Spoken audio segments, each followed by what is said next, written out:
Peace and blessings, everyone. Welcome to the Future is Black podcast. Future is Black podcast.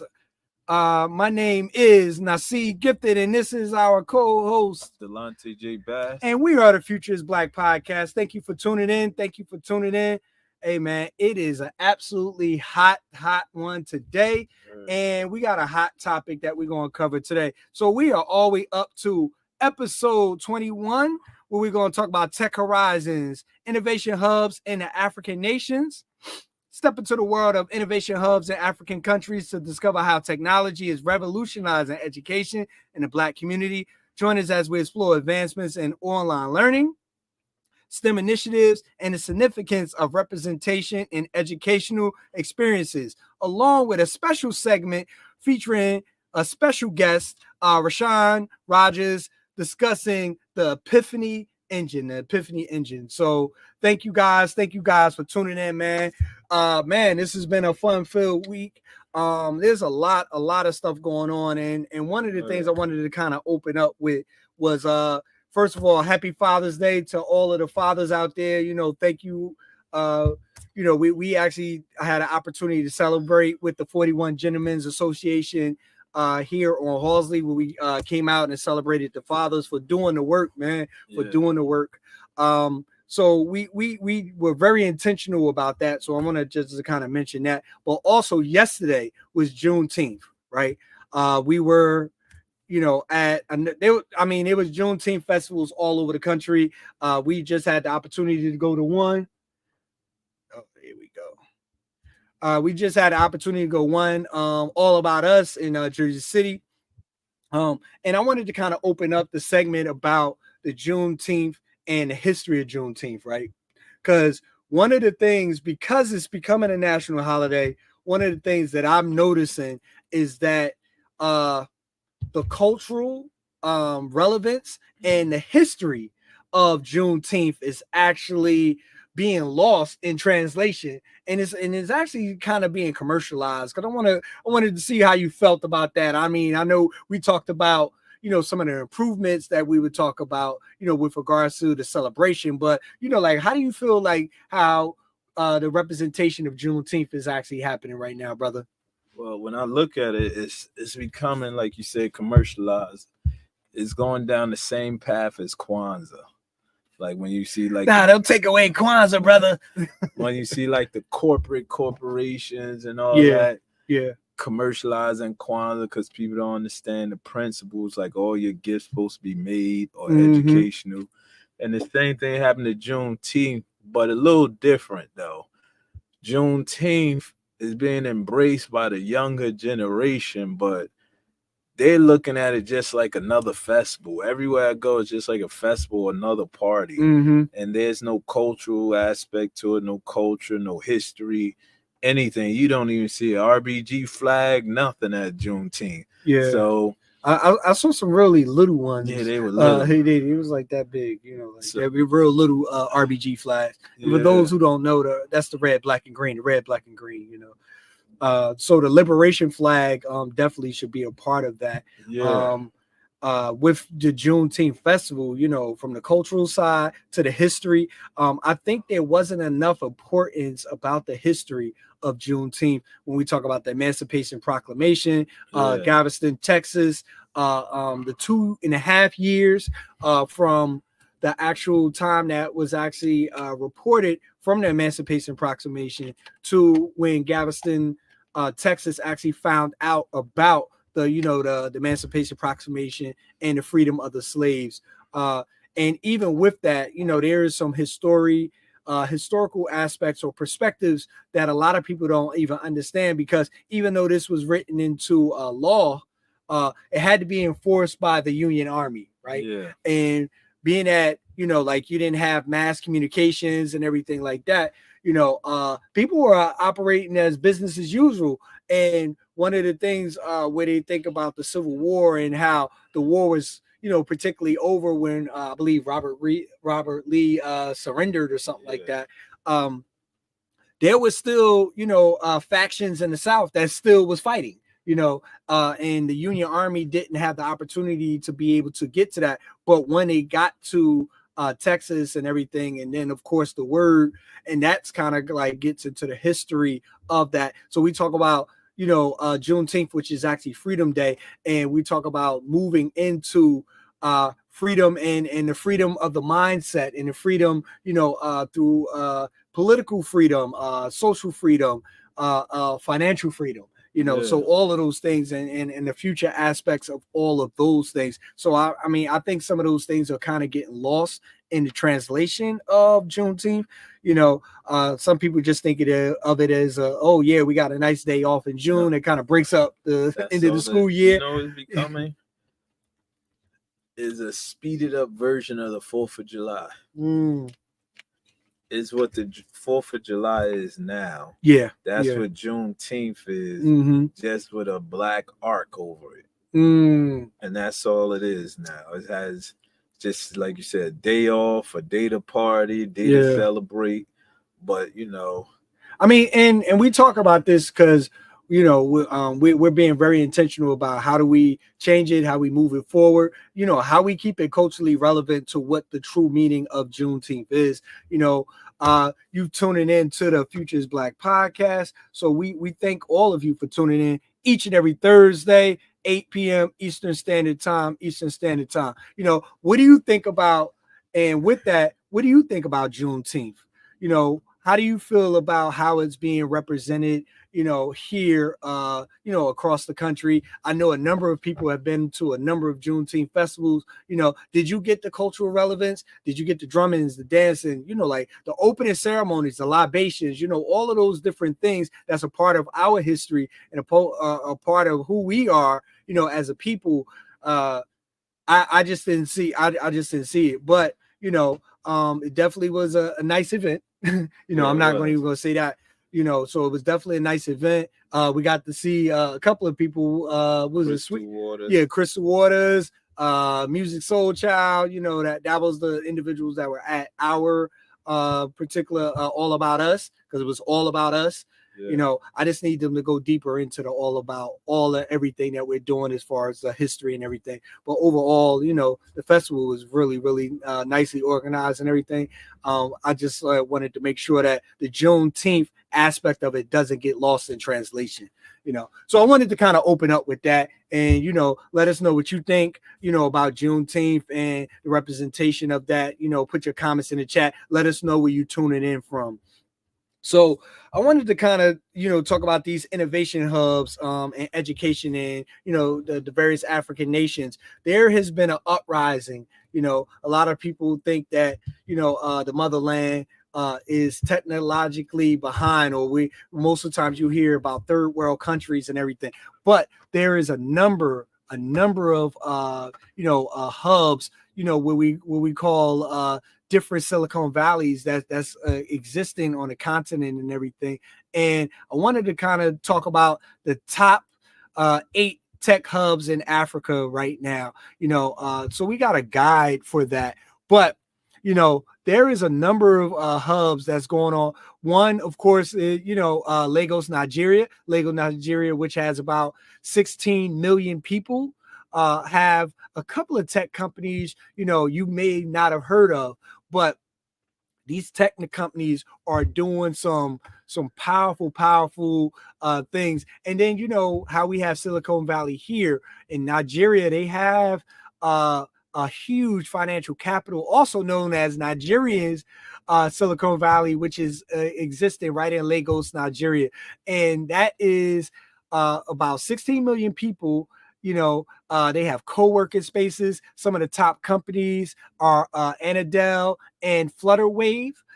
So those are some of the companies that are when we talk about the unicorns. When we talk about unicorns, the unicorns are those billion-dollar companies or those billion-dollar companies. So these are the companies that are making, and we were talking about raising the bar, raising the revenue, all of those things. So Nigeria, Lagos, Nigeria, has their Silicon Valley, and Nairobi, Kenya, which has about 5.4 million. They have a couple of tech companies, BRCK. And then you also have a couple of other companies within that space. You have M-Pesa, and Nairobi is the capital of Kenya. So if you're not familiar with that, but it's on the forefront of the Africa's tech renaissance. So these are making some really, really power moves, and they're flooding the market with startups, with a number of other things. Twigger Foods and Brick are some of the biggest companies and startups that's happening. So I want to shout them out. In Cairo, Egypt, you have about 22 million people. And then this is also where you're getting a really diverse tech scene, which focuses on artificial intelligence, blockchain, and e-commerce, which is opening up avenues because, as you know, with Cairo is in northwest. Yeah, northwest. No, I'm sorry, Northeast Africa, because that opens up to the Middle East, and because they are actually, opening up these hubs, that's opening up the Middle East. And then you got Cape Town. So Cape Town is doing a number of things, but South Africa actually has a couple of hubs. One in Cape Town, which is about 4.6 million. And they have two companies that are standing out, which is Napsters, not Napsters. I just want to make sure we have a clear distinction. And Take a Lot. So Take a Lot. These are all in Cape Town, South Africa, which is a multifaceted coastal city in South Africa, which has emerged as a prominent technological hub on the African continent. Many startups have emerged, such as Jimmo, Get Smarter, Yoko, Swept South, and Pay You. Not Pay Me, Pay You. And then Aerobotics. So Aerobotics, these are some of the tech companies that are doing, some phenomenal work. But also in South Africa, you also have another tech hub within Johannesburg. So in Johannesburg, you got about 6 million people where this Jomo and this Yoko companies exist, and they're doing a number of things, on the energy side as well. So and then Rwanda, which has about 1.4 million, they have two companies, Zipline and Safe Motos.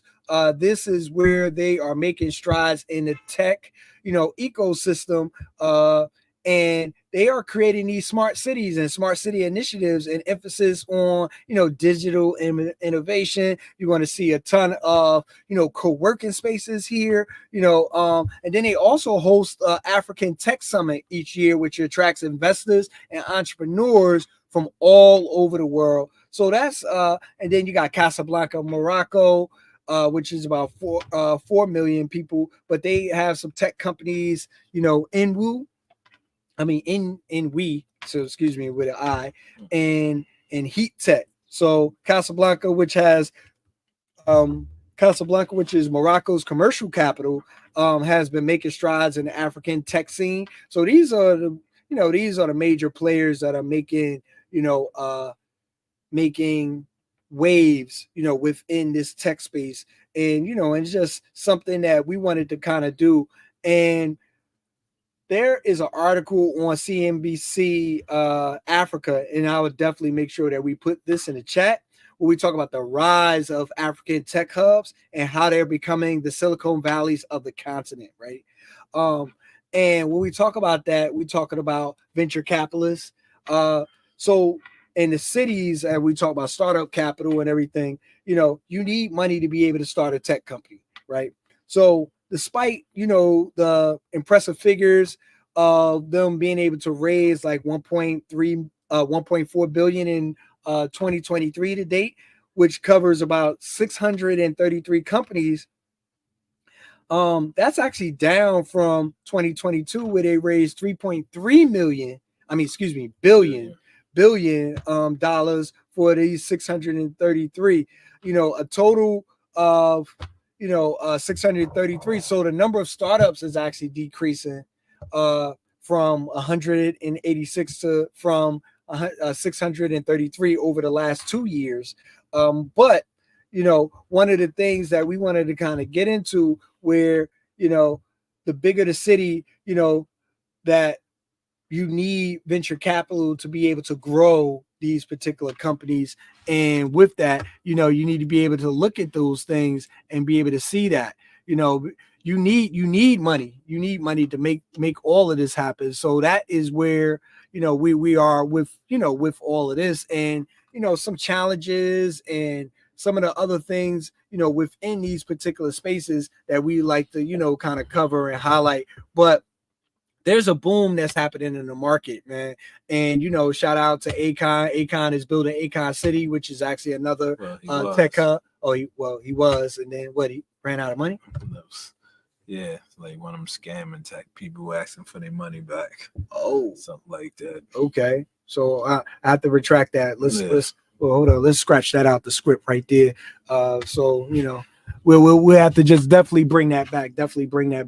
But let us know how you feel about the innovation hubs that's going on across the continent. We talk about embracing technology, and then also adding infrastructure to be able to do that. I know last week we talked about infrastructure, and most of the infrastructure that has been put into the on the continent is using mobile technology. So cell phones and smartphones has been the hub to be able to do this. They don't have the servers and everything, but they have the towers, and now they're going to be having the computing power. I know where, certain areas where we actually used to go to internet cafe things, they've have made, light years of advancements on the continent. It's not the jungle. It's not the villages that you are seeing on TV. And with technology and everything, sorry about the light. And the technology that you're seeing is definitely something that is moving, the continent forward, but also being able to, get into fintech and be able to get into all of these other avenues, because e-commerce is key. And then with stuff like blockchain and you decentralizing, banking and everything, you can trade amongst, different countries and everything, and not worry about these various the middleman, the transaction fees and everything, which is going to be a lot more productive, because we know a lot of these African countries, nations and everything are still paying European countries that colonized them, especially the French. Yeah, I mean, France, Spain and a whole bunch of others, that's a whole nother podcast that we'll get into, which is taking money out of the country and everything, and not adding, assets or resources back into the country, So I wanted to kind of highlight, some of those individuals, some of those companies that are making, waves, within this innovation and tech space, because we want to constantly highlight, showcase, all of the individuals who are doing some phenomenal work, in tech. And if you're looking for companies, those are some of the companies that we named in this podcast, that you may want to look into to invest in later, because a lot of them are startups, but they do need, venture capital to be able to grow and be able to move forward. Now, I know I said a whole mouthful. I wanted to hear, what you feel about that, brother. I mean, the world is shifting. Like, a lot of places that you thought were third world, or they're making their strides and coming into the light. Mm-hmm. But when we talk about these tech hubs and different places, one part of what we got to talk about is the politics within each country. Mm-hmm. So if you plan on investing in any of these places or going to any places and doing business, you must understand the politics of the country. Mm-hmm. And understand, like, things don't operate like in America. So that's something to think about. But far as this is inevitable, the switch is happening. Like Africa now coming to the forefront, China, Russia, all parts of the world, it's catching up now. And it was bound to happen. So when I look at all these new tech firms, it's like they're showing up, but sometimes we got to look who's behind them. The financing is a big thing because believe it or not, some of these firms is backed by Microsoft and some of the same corporations in America. And so they just breaking in the market. But it's still good for the people over there because it provides jobs and opportunity. So, you know, it's just a win-win either way. Key is we have the opportunity of getting in on the ground over there and making a difference if you want to travel over there. So this is some opportunities for y'all out there. Maybe you need to go overseas and you know, you the energy may allow you to move faster, more progressive, you know, maybe better off for you. So, you know, as far as these tech companies, it's something to really dwell into, look into. Like you said, it'd be a good investment for the long run, some for the short run. So this is something y'all should really think about out there. Yeah, I mean, and of course, we don't give financial advice or whatever. Do your own research. Yeah. We definitely want to kind of, you know, make sure we do that. But want to definitely, you know, just highlight the work because the work is the work. And I wanted to be able to not only talk about the work, but talk about the perception of what, you know, people see when they hear about, you know, the motherland. With regards to these innovation and tech hubs, you know, the African Silicon Valleys that are being built, you know, right in front of our eyes that most people do not know anything about, you know. So when you're talking about investing and wanting to grow in these spaces and everything, you know, you need to definitely kind of look at these areas, look at some of the stuff that's going on. They're not scams. You can look at all this stuff on your own and look it up, you know. But definitely do that. And I want to kind of speak about that, but I want to shift real quick. You know, we always want to kind of keep with current affairs and some of the stuff that's going on. You know, a lot of this stuff kind of ties into the STEM initiatives, which is driving the innovation because of the access that is being provided now, you know, from online learning platforms and, you know, being able to, you know, further educate and cultivate the future leaders, you know, not only over here in the States, but over in the, you know, over in the motherland, you know, so being able to tap into that, you know, learning and access to information is at an all-time high, right? You know, we talked about the Encyclopedia Britannica, you know, earlier in one of the previous episodes. You know, now we have Google, now we have Chat GPT and all of this stuff. So any learning that YouTube and all of these other platforms that you are being able to learn and anything that you're looking to create, innovate, move into the, you know, production line, product or service, you know, it's easier, not easy, easier to be able to move into that space, research that space, do case studies, and know about or get information on those particular things without actually even working or you know, being in those particular spaces as you explore and build and look to develop, you know. So that is something that I wanted to kind of talk about. And then when we talk about representation and learning experiences, you know, the significance of just being able to have access to educational materials, curricula, producing learning environments that are conducive to be able to further grow individuals, which is actually the peak of what's happening with these innovation hubs in these African nations and everything. So I like all of that, you know, because we definitely need to make sure that we having diverse representation and fostering inclusiveness and empowering, you know, these particular learning spaces, you know, these co-working spaces, these learning spaces, you know, these are places where we're able to create and innovate. You know, we were creating and innovating this past weekend, but it's just about spitballing ideas, being able to build on each other, because one of my strengths, where I may have a blockage, you know, Dilettante is able to chip in and be able to, you know, see things clearly, as long as we're working towards the same vision and purpose, you know, within that. So we actually got a couple of guests who are going to be tapping in, who's been doing some phenomenal work, and I want to kind of get ready to introduce the good people.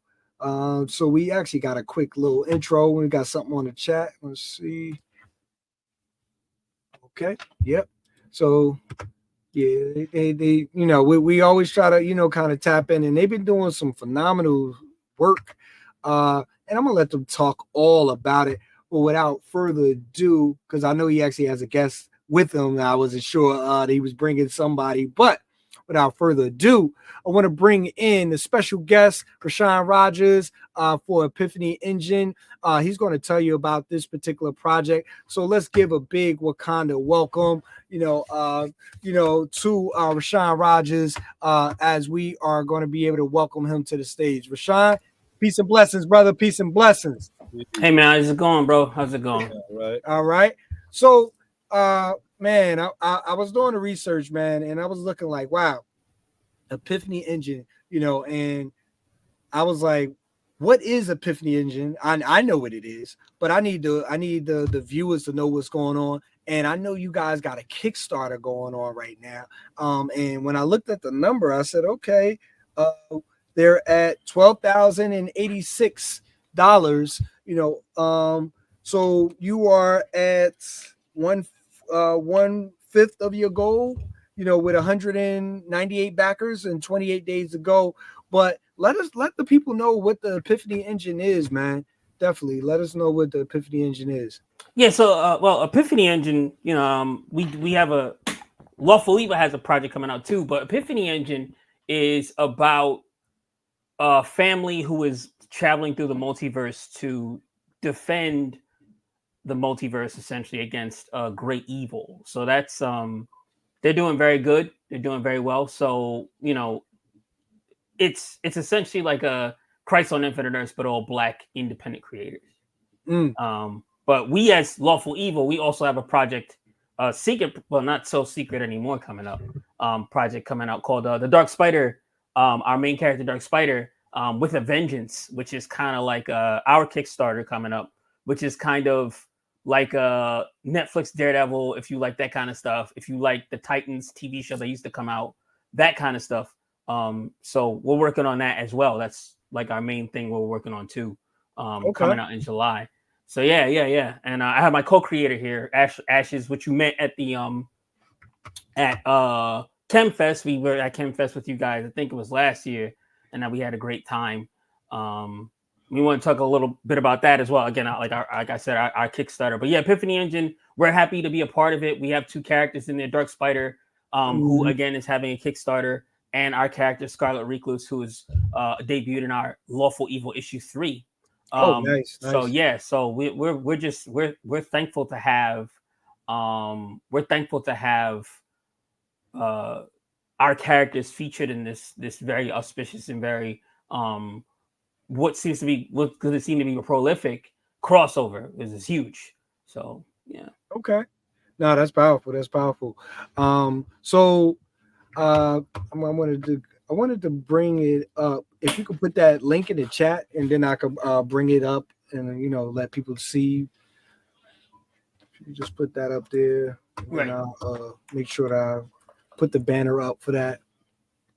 So tell us, what inspired you to be able to come up with this particular project? And what's the next steps? I understand that you're doing a Kickstarter, and for those who don't know what Kickstarter is, it's a crowdfunding platform. But the work that goes into this, how do you develop your series, and how do you come up with these rewards for people who are early funders within this particular space? Oh yeah, if you could, I guess my co-creator, she's in the back what do they call that, she's in backstage. So if you could let her, she'd be able to help me explain a little more, because we both worked on that together. She stepped away. I don't know if she's there. Give me a second. I'm looking. Yeah.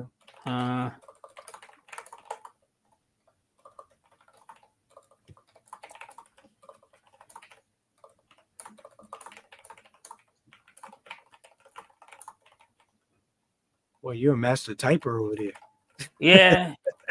Probably type 5 words. Okay.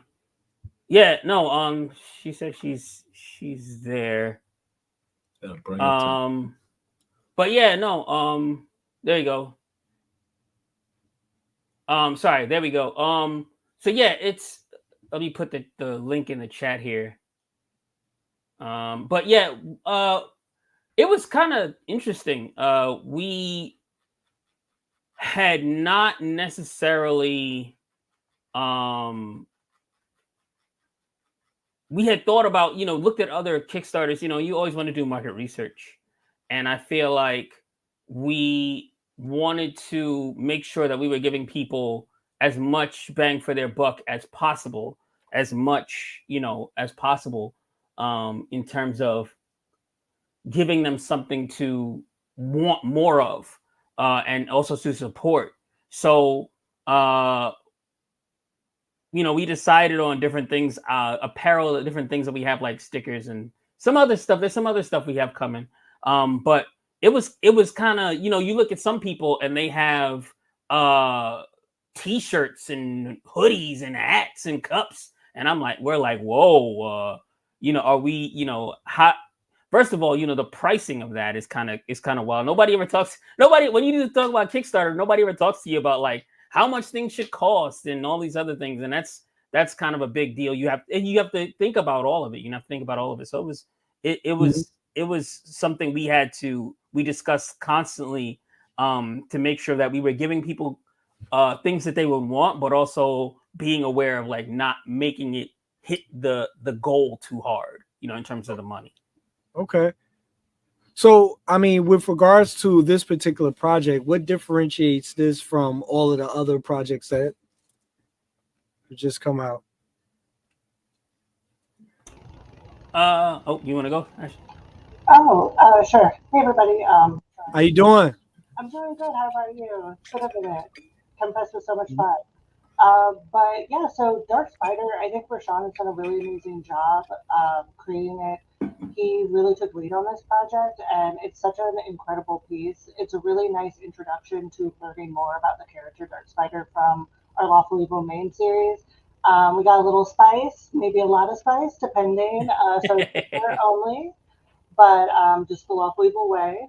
And there's some really good action. It's nonstop action, basically. And if you're into Daredevil and like Nightwing and that really street level vigilante justice, I think Dark Spider with a Vengeance really sets itself apart from the other superhero books right now. But I am really hyped for Epiphany Engine, and I had to scoop up that wraparound cover immediately on day one. Both of us did. So really, really excited. Yeah. And again, like I said, we're happy to have our characters featured in it. It's great. So we're happy to be a part of the whole. Really honored. Yeah, this new Kickstarter. We're new to Kickstarter, but we're kind of happy to be in the ecosystem, as it were. Definitely. Yeah. Oh, there we go. I was just making sure you could hear me. So we definitely understand with the ecosystem, and just making sure that we differentiate our products and services and everything. I want to make sure that I highlight that. Now, that is a super long thing, so I'm gonna put this in I could probably put the Kickstarter. I'm gonna put this in the chat for the Kickstarter. I'm gonna put the link for the Kickstarter in the chat for everyone to be able to access later on. So once you see this podcast, you will definitely be able to see that. But what got you guys into comics and kind of coming into this project, man? I always want to hear your origin story of how we got here. Rob loves comics. I think you should take it. Oh, okay. Yeah. So yeah, my father bought me a lot of comics when I was a kid, and the first comic I really remember getting deep into was Daredevil Born Again. So my cousin gave me the comic, and he had no business giving it to me. I was in 3rd grade, and so I kind of looked at the medium of comics as a way to tell storytelling, an interesting fusion between not quite it's not quite cinema, but it's not quite prose. So you can kind of mix, the way you tell stories, but it requires less words than prose. You have to be intentional, but you also have to be very descriptive with how you panel and how you create things like that. So comics just was something that I always thought was a neat concept as a medium. And in high school, I had done some stuff, and then in college, I met Ashes, and we met in college in a college magazine, literary magazine, and it was almost as if when I thought about creating a comic, who else was I gonna ask to co-create with me? It was almost as if it was kind of a foregone conclusion because we liked a lot of the same stuff. We both like comics. We're big Batman fans, X-Men fans, and so I was like, oh, this is a good idea. And she's one of the best writers I know. So I just always thought like, hey, let's give it a go. Let's create stories with characters that we don't get to see a lot, and characters that we are not really going to get from somebody else. That we're not going to get from somebody else, especially not the big 2 or 3, whatever you call it. So we definitely totally understand that. Go ahead, Ash. Oh, no, sorry. I was just going to say 100%. Everything Raj just said, and just my own super quick origin. I really grew up on Batman animated series, X-Men, and just all those amazing Saturday night cartoons, or Saturday morning cartoons. Saturday Night Live was a whole different thing. Batman was on Saturday night, 7 p.m. sometimes. Oh, that's true. Yeah. Yeah. No, but you're right. I'm saying you're right, though. You're correct. There was some Saturday nights. But yeah, so that really got me into comics. And then, like Ross said, we met in college and just have been friends ever since for more years than I will say on a recorded podcast. And we've just been friends since, and working on the comic. We've been working on Lawful Evil since, 2016? Yeah. So yeah, been friends a little bit longer than that. That's a little bit of my origin story. So the roles that Rachaun, I'm assuming you are the illustrator and everything, and then as you are the writer of this particular series. I wish I could illustrate. We're the co-writers. We're the co-writers. Okay. Yeah. We're co-writers, co-creators. We're like Abnett and Lanning, if you were for Marvel. We work with a number of very good artists. I wish I could illustrate. This would be a whole lot easier for us if I could illustrate, because artists are not cheap, and they're not cheap. But yeah, those are the roles. The roles I feel like, we share a lot of the building of the universe, share a lot of the structuring and scripting of the characters. And just, I had told Ashes once, if she did not breathe part life into certain, like Dark Spider, we were talking about the Dark Spider character in the project. And I said, if you didn't breathe part life into Dark Spider, some of his DNA would be missing. Some of his DNA would be missing. And so that's how I kind of think about it. That's kind of how I think about it. We lift at the same time. We, build out the world and the universe and the characters at the same time. And Google Docs makes it very easy for us to do that. If you don't let anybody tell you guys that Google Doc that you Campfire is fine, all those other Google Docs is just as good as any of those writing programs. It may seem because it's free or whatever. It's a very good writing program. Oh no, definitely. And when we talk about collaboration, definitely, is definitely a tool and an asset to be able to use, to be able to collaborate on. So within the co-writing, do you guys pick particular characters, or do you co-write all of the particular characters? Do you have a certain number of characters that you were, assigned to? Have an affinity to, and then you write for that, and then Ashes come in and kind of follow up with that, or you kind of spitball ideas. Tell us about the development process, you know, because a lot of people don't understand the behind the scenes that actually happens into the development of a particular project, you know, as extensive as this. A lot of sitting in Google Docs to start. So for us, I always like to say, like, Ra comes with so many big ideas, like so many really cool ideas for the universe, for specific characters, for minute lore that people may never hear except for me and him.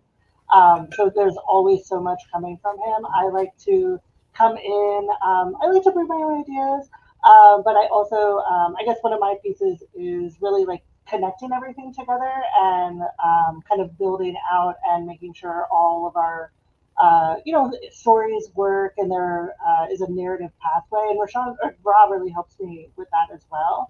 But I think that's kind of like where some of our strengths do split.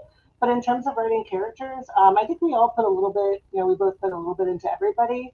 Obviously, Ra is leading Dark Spider with a Vengeance, and I'm so excited to just sit by and like edit and quietly read and enjoy just watching all the pieces come together.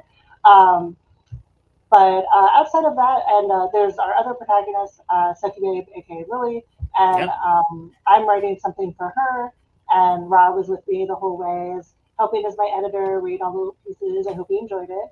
I did. Yeah, I'm excited. I'm more excited for Pyre than I am for Dark Spider. Oh my gosh. And it's reversed for me because I'm way more excited to see this Kickstarter get off and get all the books to people. But yeah, that's a little bit. I think I've talked a lot and talked a little bit about the process. But Rob, if you've got anything that I haven't just spitballed out there. No, I think you covered it. I think you covered it. Like you said, like I do come up with these big ideas. Sometimes they're too big, and I feel like, you bring me back to earth in a lot of those. I'm like floating up in the sky, and it's like, oh, you're like, okay, well, we need to make this make sense, or we need to connect this, and it's like, oh, right, I'm just, you're right, because otherwise it won't make any sense. So, we work well together in that way. We it's like a hand and joints. You need your joints to move.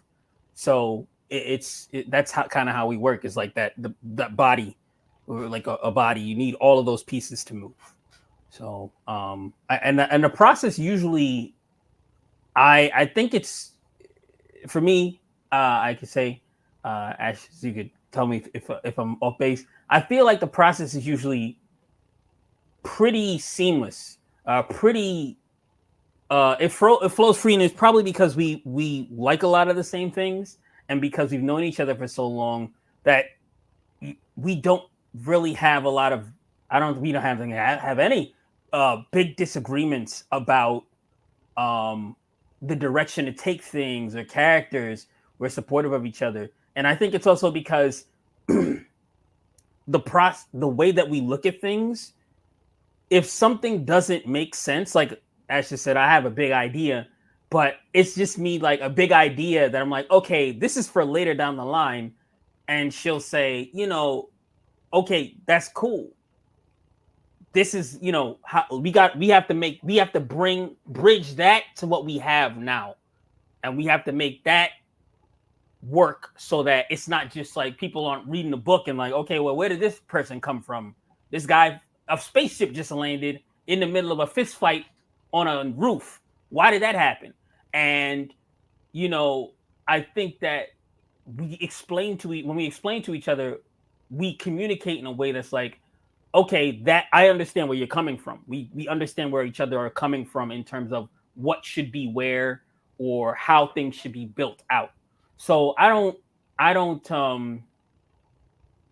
think that the communication is pretty smooth, pretty seamless. And it's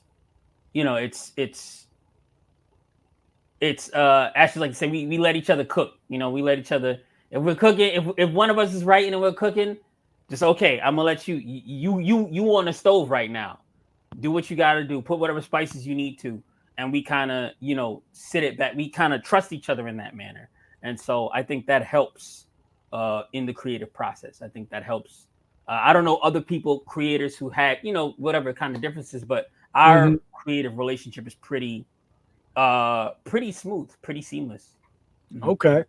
No, that's good. That's good. I mean, when you actually have that synergy and being able to, build off of each other, that that actually helps. I mean, as we tag team on a number of projects and everything, we use that synergy and be able to kind of build forward. So, I mean, the one thing I know we kind of jump right into it, we don't even know. Well, the viewers don't know where you are, where you're from, and all of that. And then, tell the people about, the project, the Kickstarter that's coming up next month, and how we can support you. Okay. I'm from Brooklyn. I was born and raised. I'm from East Flatbush, right around the corner from Kings County. If anybody knows where that is, that's where I'm born. I've been here for a long time. Might not be here much longer because I'm looking to move. But yeah, that's where I'm from. That's where I'm at, and I'm usually in a lot of tri-state. We're usually in a lot of tri-state cons. If you ever want to see us or buy some comics. Mm-hmm. From California originally, now an East Coast transplant in New Jersey, sweating to death in this heat wave. As I try not to sweat too much, but it's failing. And been in Jersey for a little bit. I was living in New York and basically got priced out. Rent market is wild, but now in New Jersey, and like me and Bra are generally at cons in the tri-state area. Our next one's going to be in New York City for FlameCon. Really excited. That's in August. Yep. And after that, I think we're in Baltimore in September. Yeah. So a couple more on the list. Hopefully going to add a few more. Hoping to hear back from certain New York Comic Con. But we'll see. Fingers crossed. For the Kickstarter we have, again, it's a physical printing of Dark Spider with a Vengeance. The first, it's a side story to Lawful Evil, and we have a number of goodies. We have a number of covers, both safe for work and not safe for work, for the grown and sexy, as we like to say, but by very phenomenal artists as reward tiers. And I'll drop the Kickstarter link again. I think I could get an embed here. See if I can get an embed. No, we got it. We got it. Oh, okay, cool. Yeah. So Kickstarter, we're launching in next month. The second week in July. Make sure you sign up so you can get notified when the launch is actually happening. We're going to put the link in the actual description of this podcast. So make sure that you get out there and support, our dollars make people move. So we want you to make sure that you support with your dollars. Please, if you haven't done anything else, make sure you like, share, and tell a friend about these particular projects and support them accordingly. That's how we are able to grow our particular network. And projects like this, man, it was super innovative. We're looking forward to making sure that we support you as best as we can, with our particular platform. And, good luck to you on this Comic Con tour that you're going to be doing. Next month we'll be at Comic Con, so we'll be doing a number of things, with regards to that. We'll be having the KHEM FEST, KHEM Animation Film Festival replay in September. And we're working on a couple other conventions and stuff, so we'll definitely cross paths, with regards to some of the things that you're doing accordingly, man. Yeah. But no, thank you guys for coming on. Please let everyone know how they can reach you, on all the social media platforms and everything, as we are, coming to a close. We're Lawful Evil Comics with an S on Twitter, Lawful Evil Comic, no plural, on Instagram and Facebook. I think we're on Blue Sky, Lawful Evil Comics. You can read the first comic of Lawful Evil for free on Global Comics right now. And what have I forgotten? I'm sure I forgot a couple. I think that's all of them. I think, and we have the Kickstarter. But yeah, we have a bunch of. We're on most social media platforms, as Ash just said, Instagram, Twitter, or X, or whatever they call it, Facebook. We're all over there. We're in a bunch of different groups, and we do have our Kickstarter. Say again? Tumblr. Tumblr too. We're on Tumblr too. Lawful Evil Comics on Tumblr as well. So we're a lot of places. So, you know, if you want to find us, we're not hiding. We're everywhere, almost everywhere. Trying to get there. Trying to get like y'all. Trying to be at New York City Comic Con. Y'all doing big dog stuff. Trying to get there. Hopefully one day. But thank you for having us. It's coming, man. You speak it into the universe, it happens, brother. Yes. So, I mean, our journey has been just like your journey, man. You know, we started off with an idea and we made that idea to something that's, you know, real and tangible, you know, and we just kept working at it. We are coming from the tech space into the comic and animation world. So, you know, anything is possible, brother. Anything is possible. You just got to be consistent and push forward with your dreams. Thank you. Yeah, no problem. And like I said, we're definitely looking forward to this particular project and how we can support it. We're going to make sure that we put this in the chat. We're going to make sure we share, but we need the viewers out there to make sure that you show support, just like you've been showing us support each and every week. About the, you know, do some shameless plugs in here. So, you know, that's we coming in with that. But I wanted Rachaun and Ashes. Thank you guys for being a part of the Phocused Black podcast. Yes. We definitely looking to invite you for some of the later shows as we are, you know, doing different topics and stuff each and every week, you know. So with that, you know, I'm going to put you guys backstage and you could probably come back in, you know, a little later once we, you know, kind of close out the show. No problem. Thank you. All right. Thank you, guys. Definitely appreciate it. All right. So Dilettante, you know, this was like one of the ways that, you know, we want to be able to support and bring forth, you know, new and innovative projects that's coming up. They have a Kickstarter that's coming off next month. Yeah. We know all about Kickstarter when we talk about these crowdfunding platforms, you know. A lot of things that go into the work. It's a whole campaign, you know. Yeah. And I talked to one of our good brothers, you know, from our mentor, you know, his son who, you know, ran for office and everything. And he was asking me about Kickstarter, right? And I was telling him, I said, you know more about Kickstarter than you think you do. Yeah. It's just a digital campaign versus, you know, what we used to do, lit drops and all the other, you know, what we do the door-to-doors. Yeah. Now your door-to-doors is your text messages and your emails and, you know, the people that's in your phone, you know, those are your door-to-doors, you know, when you knock in and everything. And then you need to use those individuals or utilize those individuals to build out your 6-week campaign, because when you launch, you know, you need to make sure that you are meeting half your goal, you know, at the launch day, because that's how the algorithm, you know, where people are seeking out your project, and then nobody wants to fund a project that hasn't been funded, right? So that's how that goes. So, you know, the algorithm kind of kicks in, and you know, Kickstarter with projects we love and all of these different things. And, you know, shout out to Everett, the CEO, Everett Taylor, who's been doing phenomenal work at Kickstarter. You know, a lot of people don't know Kickstarter is a Brooklyn-based company, you know, but they are raising billions of dollars to do different projects, you know, along with people like GoFundMe and, you know, and all this stuff. But just being able to be familiar with these, you know, crowdfunding platforms and how they actually operate, you know, that's a whole nother podcast. Yeah. But at least we do have experience in that. You know, we failed at one and we were very successful in others. So, you know, we were on a philosophy of if you build it, they will come, not knowing that there was a lot of foot and leg work that comes into actually building a successful campaign. So I wanted to kind of kick off on that.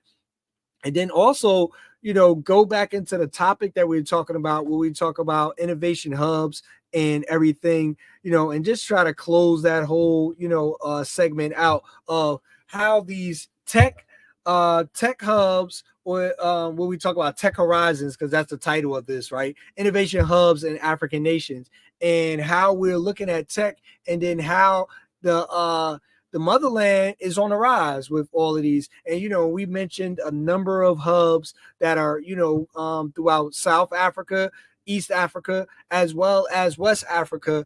and being able to tap into those, but also understanding that there are some challenges in how they're utilizing, co-working spaces and everything to do these startups, but also need the capital to be able to grow and further these particular companies. So we wanted to be able to highlight these individuals. You got some extra money to throw around, definitely look to invest. Please do your research when we talk about all of this stuff, with regards to all of these particular hubs and everything. So with that, Dilettante, do you have any closing remarks that we want to, kind of talk to the people about? Hey, just do your research and explore as many opportunities you could in the tech world or any business field. Yeah. So, just make sure you do your research and be smart about the decisions you make, because they can have long-lasting life effects. Yeah.